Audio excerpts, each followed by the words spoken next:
Y así es, chavitos, brothers y brothercitas, este memorial para Charlie Kirk ha estado impresionante. Tuvo ahora sí que todo tipo de emociones, gente hermosa platicando historias de Charlie, lo que era la personalidad de Charlie, todo acerca de Charlie Kirk y el trabajo que ha hecho y desempeñado por pues bastante tiempo en su vida. Una tercera parte de su vida, brothers, dedicada a la política, de hecho un poquito más, porque murió a los 31 y pues empezó todo a los 18 años, caray, súper joven, casi la mitad de su vida dedicado a lo que él amaba, que era obviamente al cristianismo, a la política que le fascinaba, brothers, y a hablar la verdad en público, a debatir, a pues presentar esas oportunidades de diálogo, de debate, de discusión, que es lo más hermoso que hay en el mundo, la verdad, poder discutir ideas de forma sana, de forma respetuosa, es lo más lindo. Yo tengo amigos que a lo mejor no piensan como yo, pero pues hablamos, comentamos y ya, o sea, entendemos. A veces me hacen entender algo, a veces yo les hago entender algo, a veces no, pero está bien, no pasa de allí. Y así debe de ser. Es el mensaje de Charlie Kirk, brothers, y es lo que hoy honramos. Y allá en Arizona, pues desde el presidente Trump, su esposa, J.D. Vance y todo su gabinete, porque habló Tulsi Gabbard, habló Pete Hegseth, habló Marco Rubio, habló el jefe de staff, o sea, hablaron muchas personas que trabajan con Trump y gente que conoció a Charlie y dijeron lo maravilloso que era como persona, como alma, brothers. Y la verdad, Charlie, el mensaje que él se encargó de dar a lo largo de tantos años, ahorita se mega quintuplicó, brothers, y es más grande que nunca en todo el mundo, no nada más en Estados Unidos. Vamos a disfrutar esto juntos.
Hello.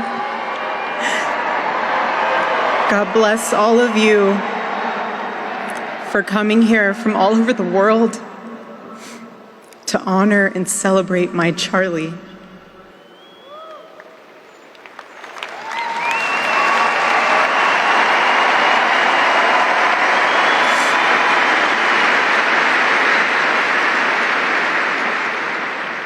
Just a few miles from here, 2 years ago at America Fest 2023, Charlie delivered a speech on stage for our TPUSA Faith event.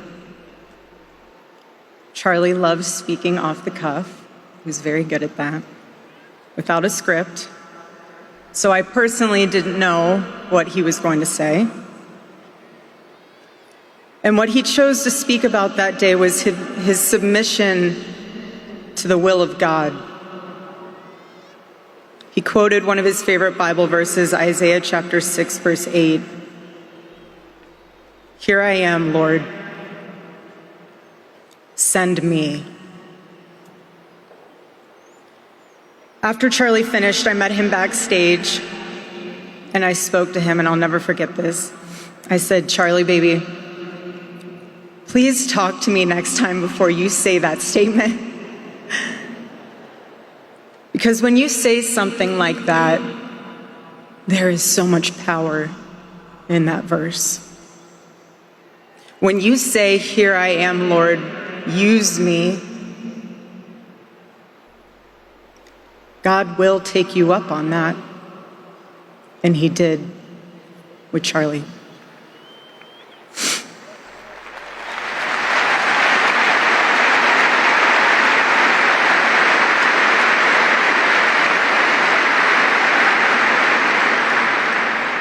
"11 days ago, God accepted that total surrender from my husband and then called him to his side. More than anything, Charlie wanted to do not his will, but God's will. And over these past 11 days, through all the pain, never before have I found as much comfort as I now do in the words of our Lord's Prayer, 'Thy will be done.'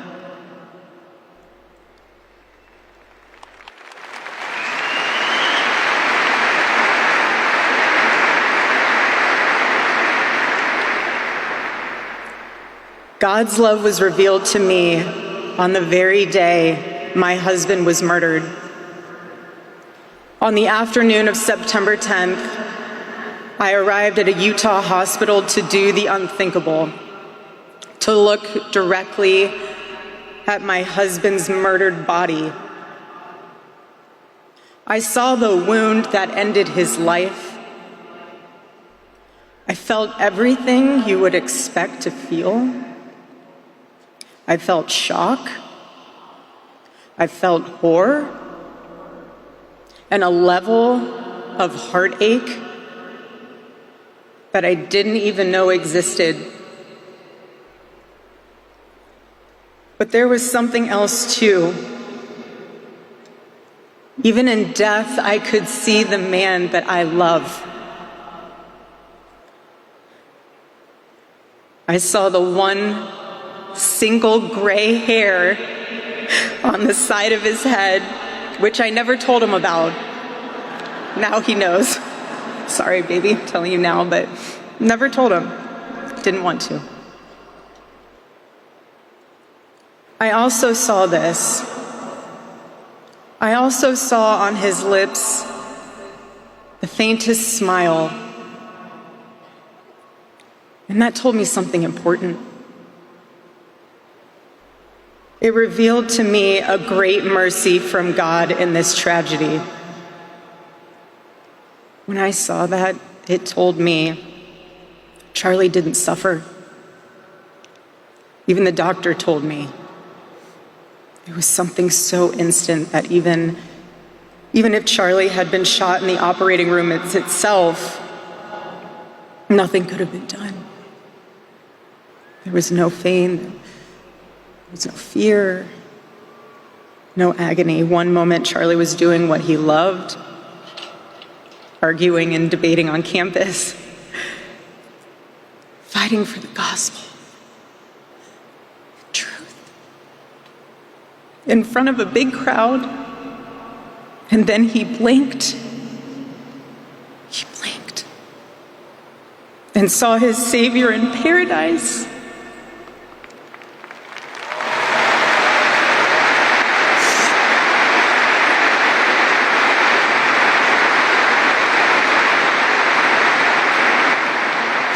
And all the heavenly mysteries were revealed to him.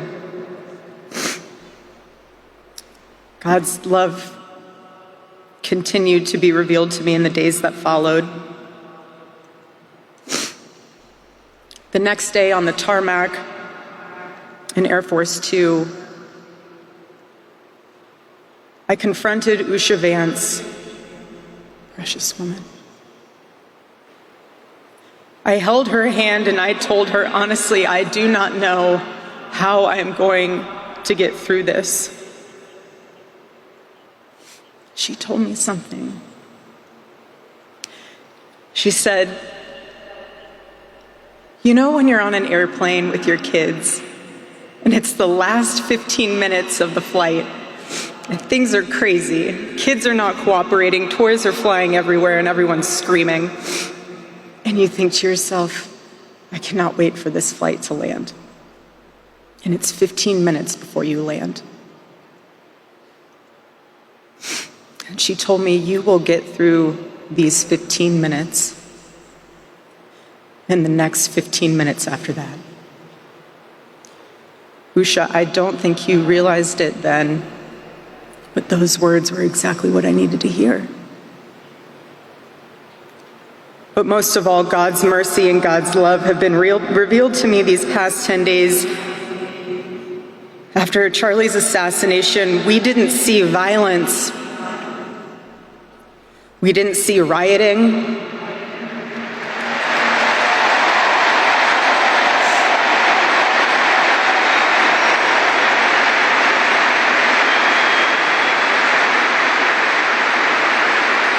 We didn't see revolution.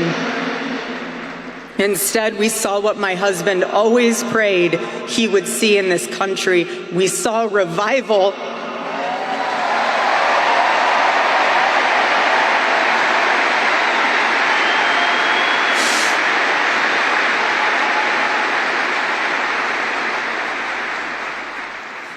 This past week, we saw people open a Bible for the first time in a decade.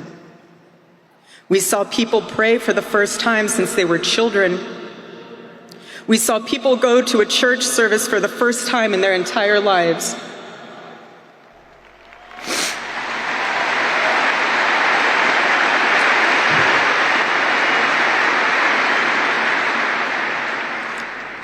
Charlie liked to journal. And I say this because he did it to remember important moments and sayings that affected him. And one of the things he wrote in his journal was this: every time you make a decision, it puts a mark on your soul. To those of you out there who just made that decision and took the first step toward a spiritual life, I say thank you and welcome.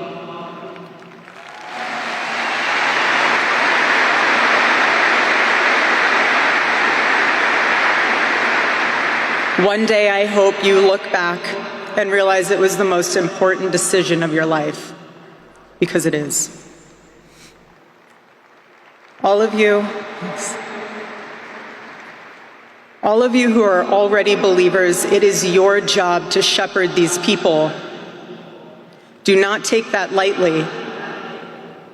Water the seed of their faith.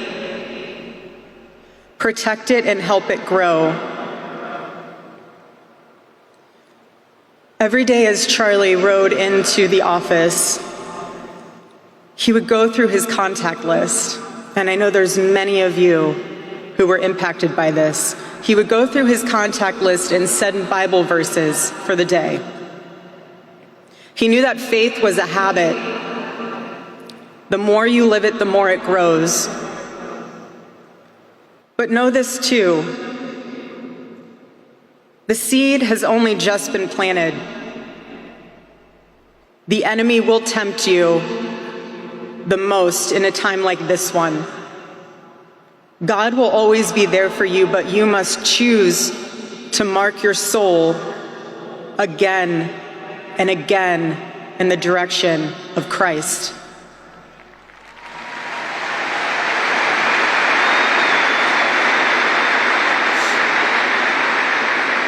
Pray again. Read the Bible again.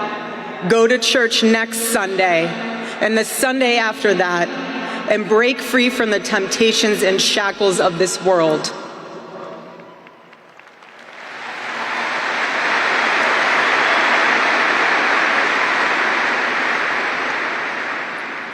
Being a follower of Christ is not easy.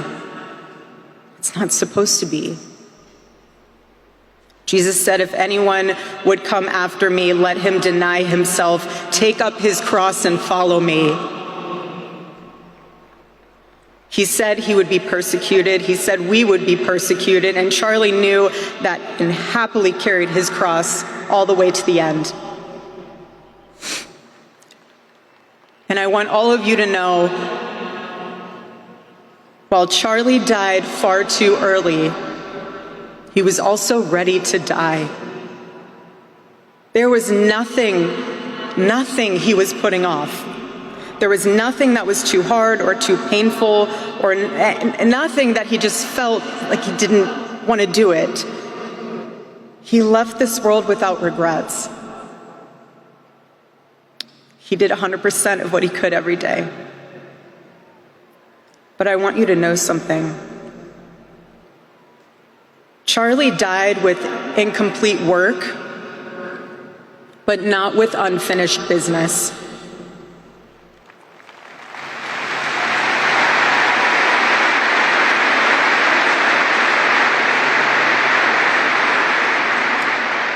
But I will miss him.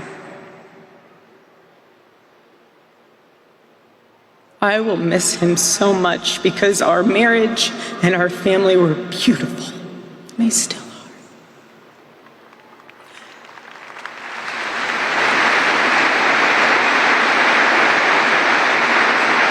The greatest cause in Charlie's life was trying to revive the American family. When he spoke to young people, he was always eager to tell them about God's vision for marriage and how, if they could just dare to live it out, it would enrich every part of their life in the same way that it enriched ours. And someone once asked me how Charlie and how we kept our marriage so strong when he was busy traveling. And our little secret, it was love notes. Every Saturday, Charlie wrote one for me, and he never missed a Saturday. And in every single one of them, he'd tell me what his highlight was for the week, how grateful he was for me and our babies. And always at the end, he would always end it with asking the most beautiful question.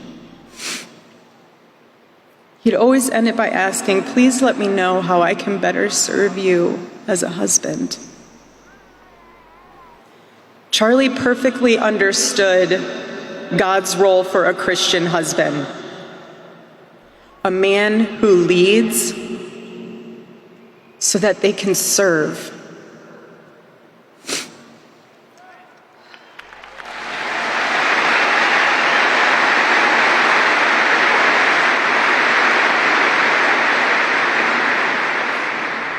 To all the men watching around the world, accept Charlie's challenge and embrace true manhood. Be strong and courageous for your families. Love your wives and lead them. Love your children and protect them. Be the spiritual head of your home. But please be a leader worth following. Your wife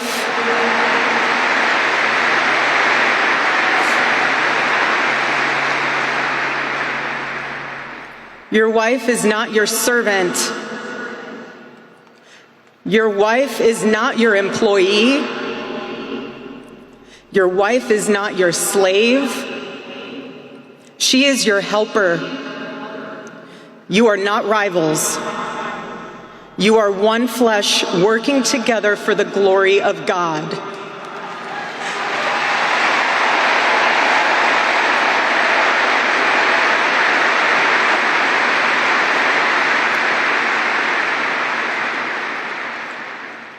I was Charlie's confidant. I was his vault. His closest and most trusted advisor, his best friend.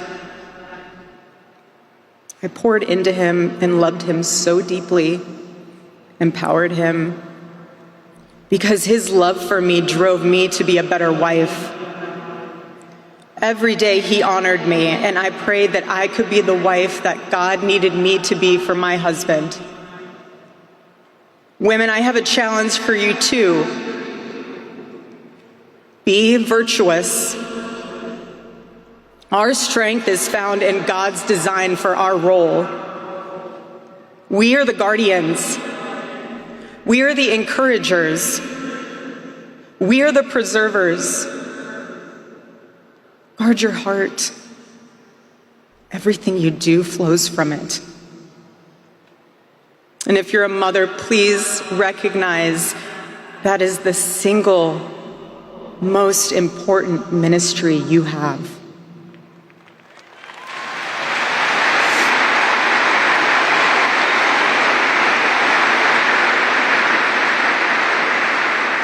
In our home, because Charlie traveled a lot, we tried to travel with him where we could.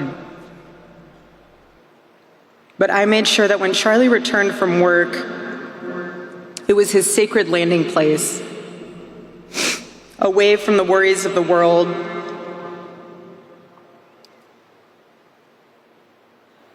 I didn't make him feel guilty for being away too long or too much,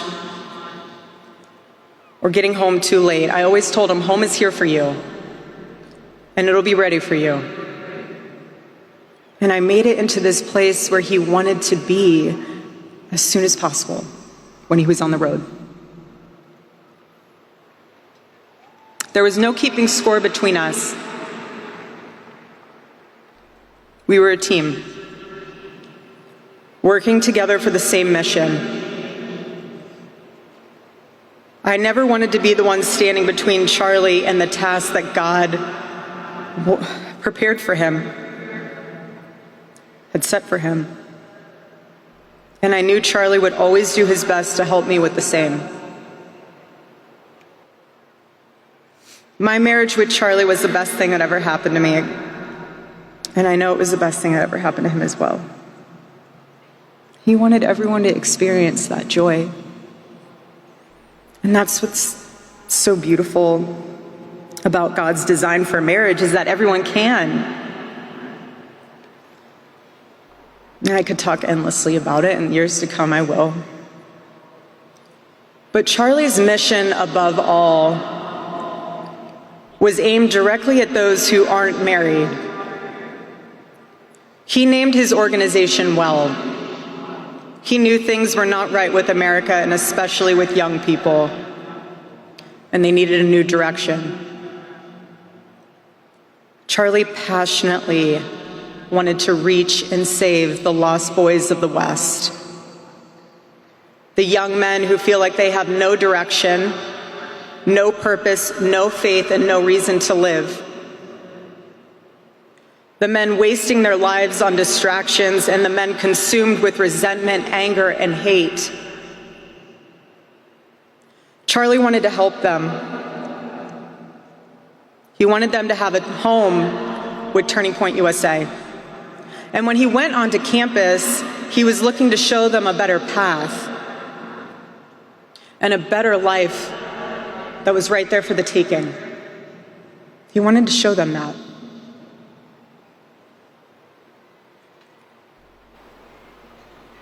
My husband, Charlie, he wanted to save young men just like the one who took his life.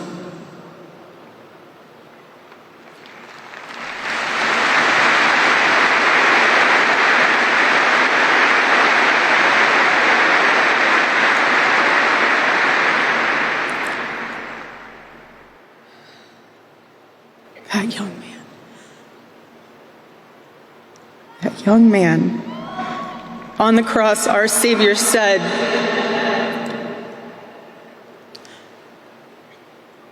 "Father, forgive them, for they not know what they do." That man, that young man, I forgive him.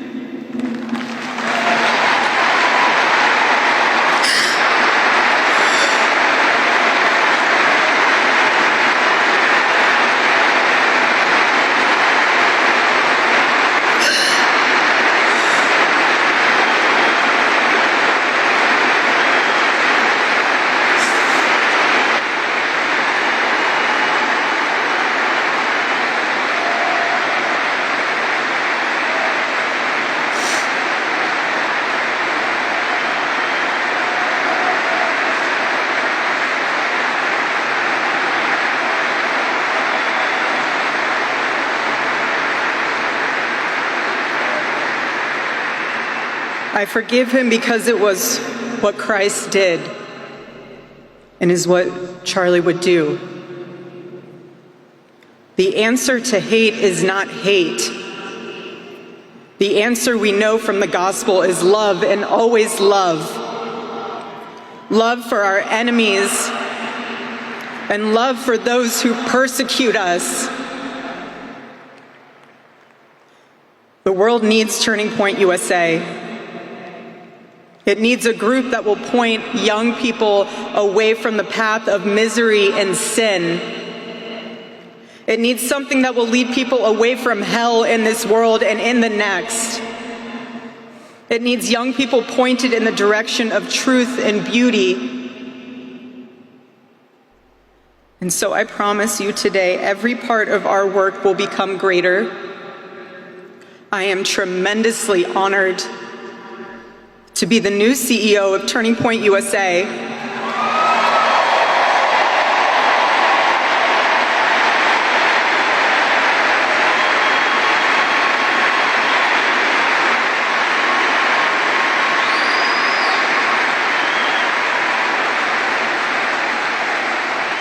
I do not take that lightly.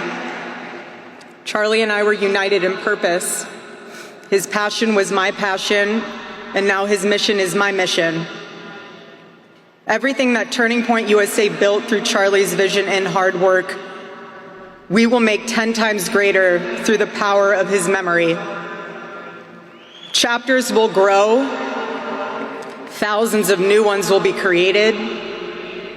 TPUSA Faith will add thousands of new pastors and congregations.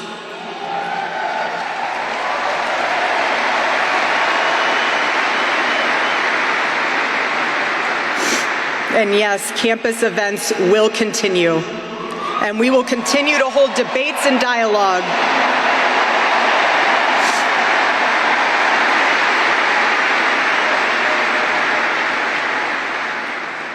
The First Amendment of our Constitution is the most human amendment. We are naturally talking beings, naturally believing beings. And the First Amendment protects our right to do both. No assassin will ever stop us from standing up to defend those rights, ever.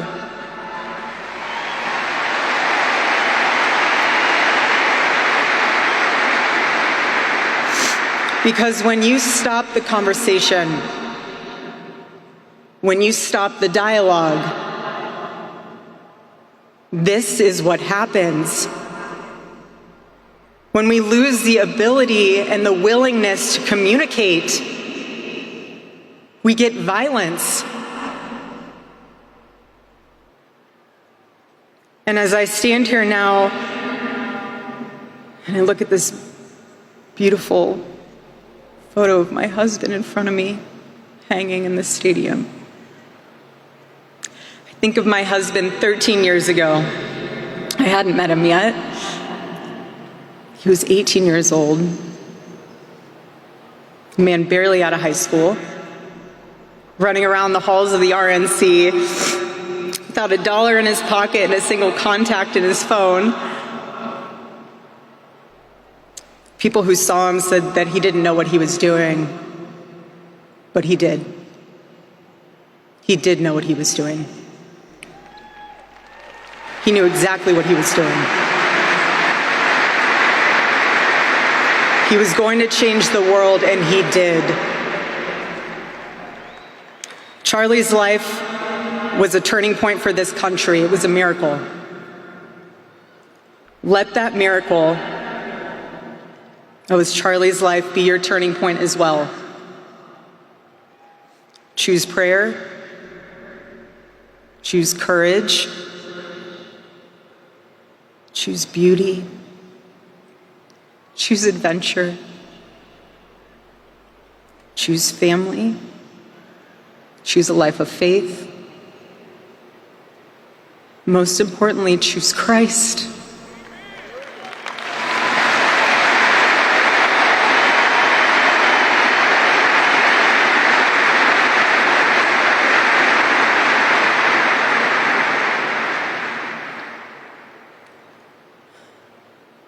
I love you, Charlie, baby. And I will make you proud. God bless you all, and God bless America.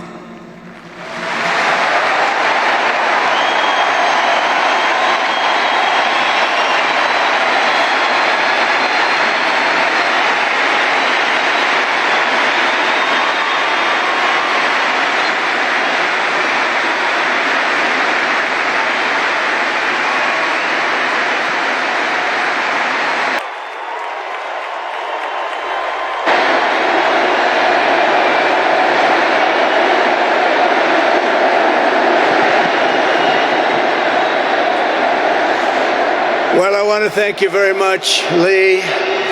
You've been there from the beginning with us, Lee, and we appreciate it. Nobody can sing that song like Lee Greenwood. Thank you very much, Lee, very much for being here.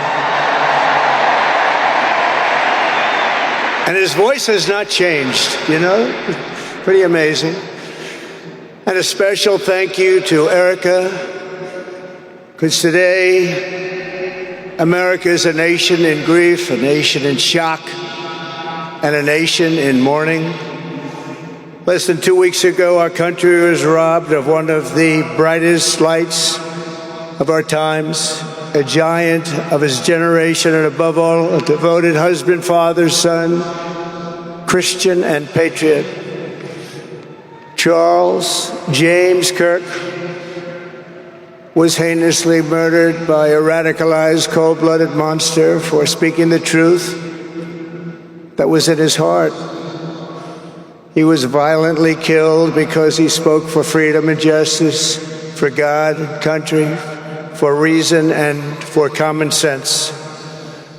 He was assassinated because he lived bravely, he led boldly, and he argued brilliantly without apology. He did what was right for our nation. And so on that terrible day, September 10th, 2025, our greatest evangelist for American liberty became immortal.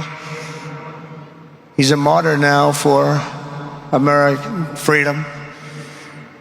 I know I speak for everyone here today when I say that none of us will ever forget Charlie Kirk, and neither now will history.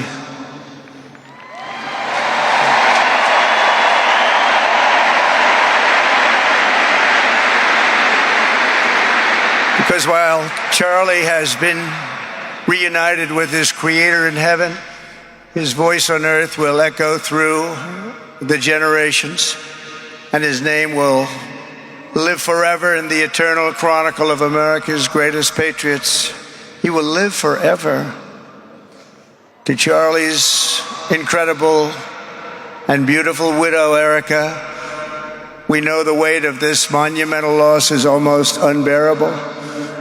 But even in the midst of heartache and pain too great to even fathom, you have somehow found the strength and deep faith to be a comfort to millions and millions of people.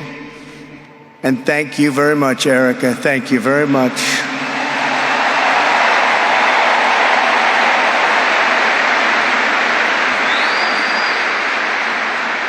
Today, an entire nation wraps its loving arms around you and your beautiful children. We share in your immense and overwhelming sorrow, and we vow that we will do everything we can to ensure that your children grow up in a land where their father is honored and revered as a great American hero. That's what he is.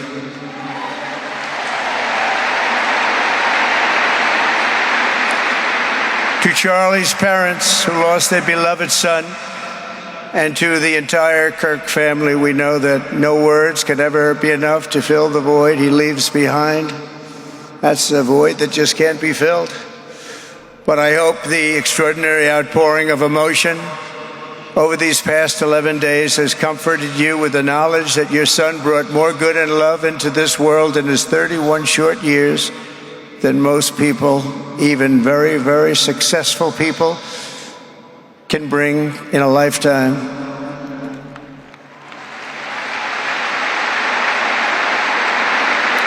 Charlie Kirk loved America with everything he had. And as we can see so clearly today, America loved Charlie Kirk.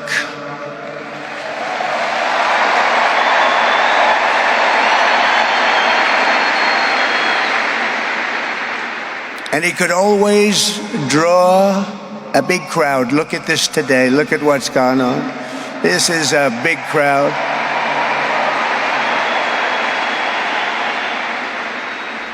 Here today we have the Vice President of the United States, J.D. Vance.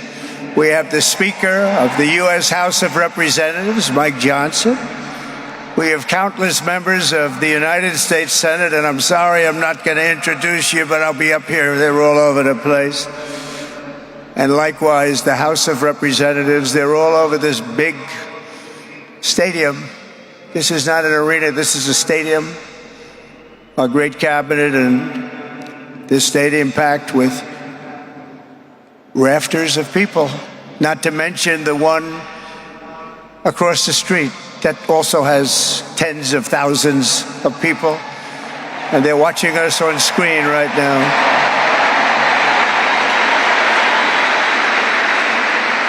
And I'm sorry we couldn't get you in. If anybody would like to give up your seat, please walk across the street. But this is like an old-time revival, isn't it? An old-time revival.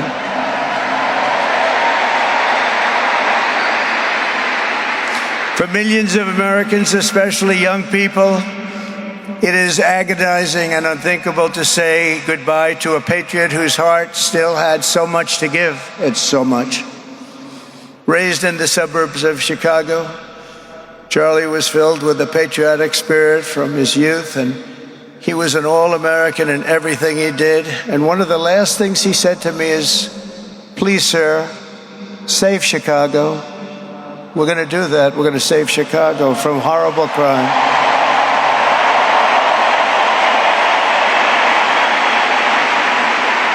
In high school, he was the quarterback of the football team and the captain of the basketball team. He was a good athlete. A lot of people don't know that about Charlie. He was an Eagle Scout who spent his school lunch breaks listening to another champion for liberty, somebody that he greatly admired, Rush Limbaugh.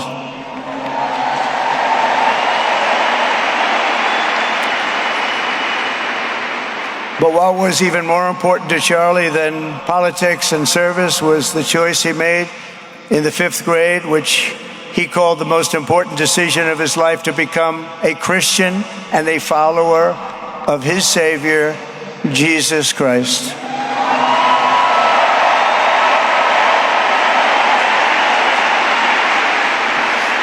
Inspired by faith and his love of freedom, Charlie did something remarkable when he was just 18 years old. On the advice of a mentor who told him to put off going to college because he was doing so well, he devoted his life to converting young people to the conservative cause. How did he do? Take a look. How did he do?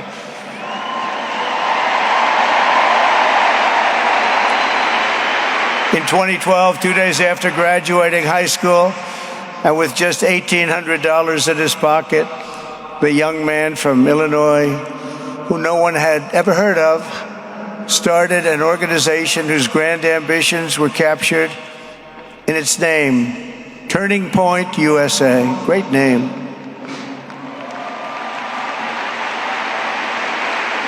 And I have a feeling it's going to be bigger and better than ever before. Does that make sense? It's going to be bigger and better than ever before. Look at what's happening. 12 years ago, Charlie walked onto his first college campus, the very liberal University of Wisconsin at Madison. He set up a card table and put up a sign with 3 words: "Big government sucks." Can you believe that? That's Charlie. That day, Charlie talked to every student who approached him, most of whom were probably quite a bit older than he was. Finally, after many hours, he found the first ever Turning Point chapter leader.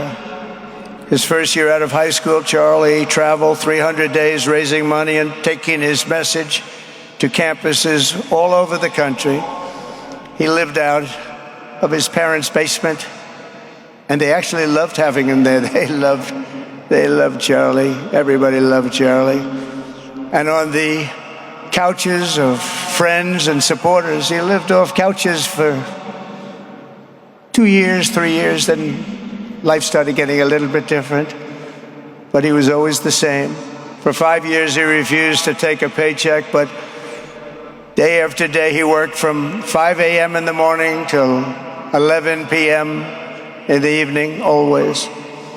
His staff remembers that he wore Walmart jeans and T-shirts from the Goodwill store. Remember the Goodwill store? It wasn't easy, but Charlie wasn't in it for money at all, never has been. Money was never his thing. He was always in it for the mission. As he liked to say even back then, we have a country to save. Just what he did. He'd call me all the time, sir, we have a country to save. I said, Charlie, thanks very much for telling me that. I appreciate it. Charlie volunteered for my 2016 campaign and traveled the nation with my son, Don, and Eric. I got to know him very well and saw immediately that Charlie was actually a master builder of people. It was Charlie who first started organizing young black conservatives hungry for support and leadership. It was Charlie who stood up for persecuted Christians and Jews on college campuses. It was Charlie who helped bring online censorship, free speech, and cancel culture to the fore of our political debate. He was right up there with me. It was Charlie who helped unite MAGA, and you know what MAHA is? That's right, Make America Healthy Again. And tomorrow we're going to have one of the biggest announcements, really medically, I think, in the history of our country. We're going to be doing it with Bobby and Oz and all of the professionals. I think you're going to find it to be amazing. I think we found an answer to autism. How about that? Autism. Tomorrow, we're going to be talking in the Oval Office in the White House about autism, how it happens, so we won't let it happen anymore, and how to get at least somewhat better when you have it, so that parents can help their child, their beautiful child. That's a big one. I've been bugging everybody over there, get the answer to that. You know, 20 years ago, 1 in 10,000 were born with autism. 20 years ago. The most recent survey says 1 in 12. How bad is that? That's for young boys, baby boys, but also girls, a little bit better. It's about 1 in 20. But we can't, because obviously there was something really wrong, and we think we know what that is. It's going to be, I think it's going to be one of the most important news conferences I'll ever have, and I look so forward to it.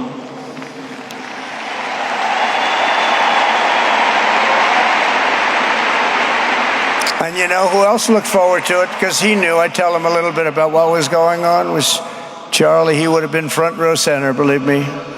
We'll be missing him tomorrow. It was such a big deal for him, too.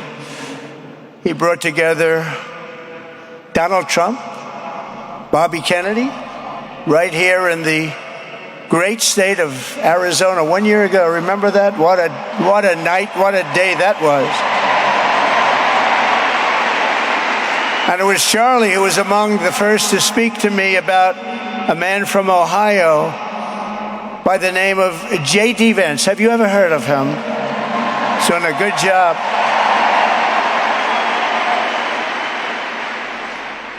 But Charlie would often call me, sometimes the night before a big event, the other side of the country. And he'd ask me, he'd say, do you think you could come and speak at the event? The following day, right? I'd say, Charlie, I'm the president of the United States. You want me to travel 4 hours by plane? And sometimes I did it. He was a very good guy. He was a very convincing guy. He didn't stop, but he would ask for things like that. Sir, could you be tomorrow in California? I said, Charlie, give me a break, please. He just wouldn't stop, and he succeeded. But I almost always went because you never wanted to let Charlie down. He worked so hard, you just didn't want to let him down. I felt guilty. He'd make me feel very guilty. As president, many people asked me for things, but Charlie was one of the few who always gave more than he took. He was a giver, much more than a taker.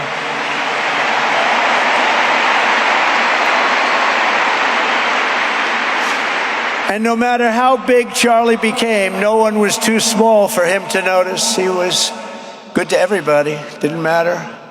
Several years ago, a fourth grader asked Charlie to appear on his podcast, which was probably only watched by the parents of that fourth grader.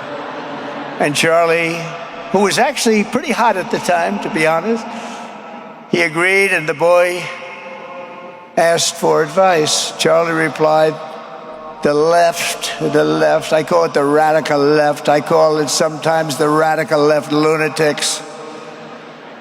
But Charlie didn't say that, he called it the left. He was probably right, but I can't help it. I can't help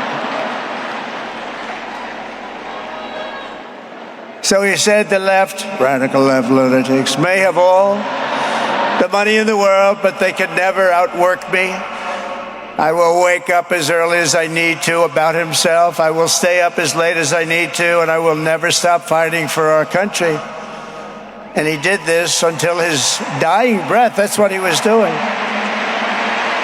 That's what he was doing. Think of it. Wow. What a horrible moment. I was in the Oval Office when I heard they came in, and it was like a surreal experience, a terrible, terrible. I had some very big people in the Oval Office, and I was in the midst of a very important conversation for our country, big people, the biggest. And I said, you have to leave now. When they told me that, they told me in front of a group of very powerful people, I said, you have to leave now, right now, please. Right now, you have to leave, go. By his own determination and skill, Charlie Kirk built Turning Point from his humble beginnings, the beginnings that nobody believed could ever end up something like this, into a great movement and a juggernaut of American politics. And we have a massive stadium loaded up with people, but he got tremendous crowds before he had this kind of horrible news and before we had to hear what happened so terribly. He delivered more than 250 speeches a year at over 200 colleges and universities, and that was at a time when it was not really vogue to go to colleges and universities if you were a conservative. It really took great courage. And we used to talk, and I said, I think they're much more conservative than we know, and he agreed, but it just wasn't something that was happening because the radical left would do very bad things, very dangerous things. But Charlie set up chapters on 2,200 campuses and spoke at more than 1,000 churches. He launched a podcast and radio show that grew to an audience of 1 million Americans a day, one of the bigger shows on radio. And Charlie didn't just bring young people into the movement. All of a sudden, it started to grow by leaps and bounds. By 2024, we won more young people than any Republican candidate in the history of our country, including, for the first time, a majority of males under 30. Can you believe it? Remember when Republican presidential candidates would get 4%? No, we did unbelievably with young people. And he was a big, big factor. Unbelievable. But he made me work for it. Sir, you have to make a speech here. You have to make a speech there. But we did it, and we won, and our country is doing unbelievably well now. We had a country that was dead 1 year ago, and now we have the hottest country anywhere in the world. And Charlie helped us make it that. One of the great people. But through it all, the core of Charlie's message and his basic method never changed. It never really changed. He stayed the same person also. At every campus event, Charlie asked the people who disagreed with him to come forward, and instead of silencing them, he handed them a microphone and let them speak. And he'd convinced so many of them. It was a pretty amazing thing to watch, actually. Shortly before Charlie arrived on campus, the day he was assassinated, his staff